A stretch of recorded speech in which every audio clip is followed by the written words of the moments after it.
kita yang pertama adalah mereka itu adalah seorang istri. Makanya kita sebagai seorang istri kalau ketemu suami jangan marah-marah terus ya kan gitu. Nah jadi kalau misalkan kita ngomongin tentang setelah melahirkan, baby blues gitu ya, depression, apalah segala macam gitu. Yang aku lakukan adalah sebenarnya setelah jadi ibu itu quality time kita tuh memang bener-bener susah sebenarnya. Tapi ya gampang, kita harus bener-bener gimana caranya pada saat anak kita tidur siang, mungkin kita juga ikutan tidur di sampingnya dia. Atau pada saat anak kita lagi tidur, kita bisa nonton drakor sebentar, atau kita lagi baca-baca atau scrolling di handphone aja. Gitu sih kalau misalnya buat aku. Nah, kebetulan sekarang anak aku kan udah cukup besar ya. Yang satu Nasusha umurnya udah hampir 8 tahun ini, yang kedua Dante udah 3,5 tahun. Jadi mereka itu udah sekolah. Nah di saat-saat sekolah ini nih aku kayak bisa self love. Apa yang aku lakukan biasanya aku pilates, aku olahraga, aku nge-gym gitu. Atau kalau sekarang ini karena aku lagi suka banget belajar masak, belajar untuk bikin kue gitu ya. Jadi sekarang aku ngambil kelas baking gitu. Jadi ya walaupun memang belum ada rencana untuk serius jadi profesional baker ya, tapi memang aku merasa mungkin perempuan kan berbeda-beda gitu. Nah untuk aku kayak ngerasa wah ini kayaknya hobi baru aku nih gitu. Jadi seperti itu sih. Jadi nggak harus melulu ke tempat-tempat yang jauh dari anak, tapi sebenarnya kita ngelakuin apa aja yang memang yang kita juga tahu kalau oh oke, ini memang hobi aku nih gitu. Tips parenting ya, sebenarnya aku juga setiap hari, setiap fase anak selalu belajar sih. Tapi yang pasti kita bersyukur banget hidup di era sekarang. Sekarang udah banyak banget komunitas di sosial media, dan juga kita juga udah dibantu sama profesional sekarang. Mungkin kalau zaman dulu masih tabu tuh kalau misalkan kita sebagai parents konsultasi sama psikolog anak gitu. Tapi kalau untuk zaman sekarang memang aku sih rekomendasikan setiap fase anak gitu ya, kita juga harus bertanya ke profesional supaya kita inline dan supaya kita tuh nggak denger kayak katanya harus begini loh, kata teman saya harus begini loh. Nah anaknya dia sama anaknya kita kan berbeda-beda, jadi kita nggak bisa mengaplikasikan semua anak itu sama. Misalkan gini, kenapa anak kita GTM terus? Oh mungkin karena misalkan nih makanannya kurang variasi. Tapi ada juga kayak aku anak satu sama anak kedua aja tuh berbeda-beda gitu. Jadi menurut aku parenting itu sangat challenging banget. Jadi ya kita sebagai orang tua juga kita harus melihat kondisi anak kita seperti apa, kondisi di rumah seperti apa. Dan satu hal yang perlu diingat ya sama semua ibu dan semua parents gitu, jangan pernah membandingkan anak kita dengan anak orang lain gitu. Karena dengan seperti itu parenting kita akan semakin lebih susah lagi. Parenting kita merasa kita kayak kita perempuan yang gagal nih, kita nggak seperti dia nih. Dia aja 6 bulan misalkan ya, kita sebagai perempuan, dia aja 6 bulan melahirkan badannya udah kurus, kok aku nggak kurus, contoh kayak gitu. Atau dia makannya lahap banget, kok anak aku nggak mau makan, apakah masakan aku yang nggak enak gitu kan.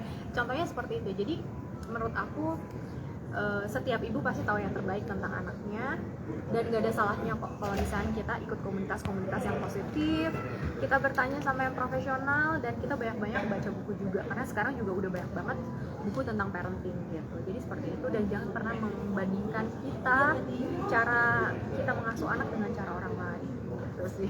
Selama baby blues kemarin tuh apa sih yang Kak Chelsea rasakan gitu? Apakah sampai susah tidur kah, atau susah stres buat ngapa-ngapain? Jadi gini, pada saat COVID itu kan memang susah ya. Mungkin bukan cuma aku aja yang susah, mungkin di luar sana banyak orang yang sama persis di kondisi kayak aku, sedang hamil, mau melahirkan, punya 2 anak gitu ya, satu anaknya juga masih newborn gitu. Yang aku rasakan stres banget karena yang tadinya mungkin banyak keluarga yang suka datang ke rumah, sekarang jadi nggak boleh nengokin anak aku. Ataupun ya kadang kita sebagai perempuan ngobrolnya sama teman 30 menit itu kayak udah apa ya, setidaknya jadi nggak stres lagi gitu. Nah ini bener-bener dari pas aku hamil, terus pas hamil Dante juga kebetulan banget aku juga mual sampai 7 bulan gitu. Terus udah gitu pada saat pas kamu melahirkan juga memang COVID tuh lagi waktu itu zamannya Delta gitu, jadi yang dimana COVID-nya lagi serem banget deh gitu ya. Jadi dibilang susah tidur, bukan susah tidur, memang gak bisa tidur karena anaknya memang tiap 2 jam sekali minta susu, karena anakku laki gitu kan yang kedua. Jadi benar-benar seru banget ya pokoknya gitu. Gitu. Ada lagi? Udah, thank you so much. Kaca sedikit lagi boleh nggak? Apa? Udah mulai, maksudnya mulai meninggalkan pekerjaan yang dulu gitu sebagai artis untuk fokus mendidik Sekarang fokus, dua anak? Ya. menjadi ibu.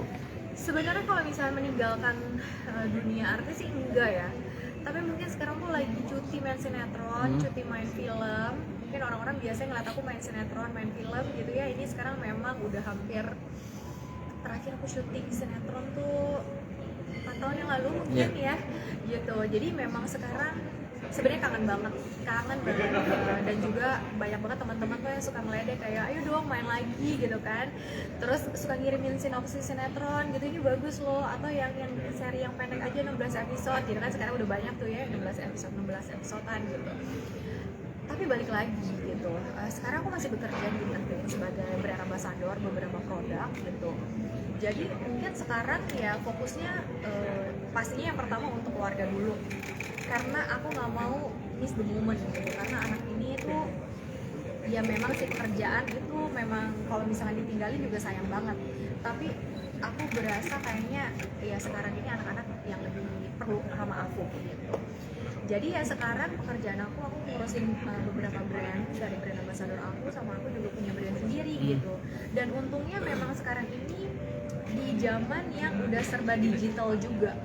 Jadi banyak banget pekerjaan-pekerjaan yang bisa aku lakukan dari rumah gitu. Jadi nggak harus syuting setiap hari, perginya pagi pulangnya subuh gitu ya, seperti zaman aku dulu waktu main sinetron. Tapi sekarang aku tetap bisa syuting tapi lewat rumah. Misalkan ya aku bikin YouTube, atau aku misalkan bikin beberapa, kalau misalkan syuting iklan kan harus ya 2 hari atau sehari gitu. Jadi bagi waktu antara pekerjaan aku dan keluarga juga menjadi lebih balance. Ini keinginan Kak Chelsea kah? Ini keinginan Kak Chelsea kah atau memang ada larangan dari Kak Glenn atau seperti apa? Larangan dari Glenn enggak sih, sama sekali enggak. Cuman mungkin akunya yang nggak bisa gitu. Jadi setiap aku mau main sinetron kangen kan, sebenarnya kangen banget gitu. Suasananya, lapangan kerjanya, ketemu sama teman-teman seprofesi gitu ya.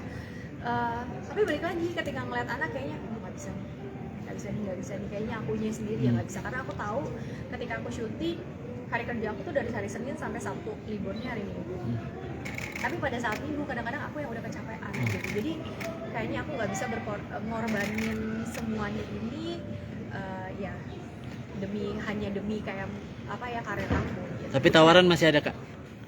Masih sering diajak main sinetron Masih ada. Jadi sekarang tuh kakak lebih fokus jadi brand ambassador aja.